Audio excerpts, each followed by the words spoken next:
Айтпай койсом дагы болбойт деген сөздөн айлан кетет да ушундайчы. Өзү прокуратура менен сот органдарыныкы чересчур эле өздөрүнө мыйзамды туурулап алган экен да.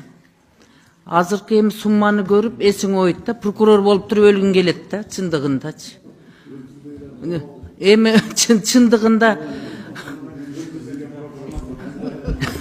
прокурорлордун өмүрүн тилеште окшойбуз эмичи.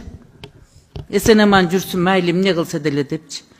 Бирок мынал жерден туура эмес жактары көп да. Булар пенсияга чыкса дагы миллион акчаны жөн алат экен. Пенсияга чыккан үчүн. Ага чейинкиси өзүнчө. Анан кийин пенсияга чыкса дагы эми укмуш пенсияга чыгат. Айтсаң жаман көрүнөсүң, бала каласың дагы. Айтып коюпчу. Анан кийин жеп чутар деген атка депутат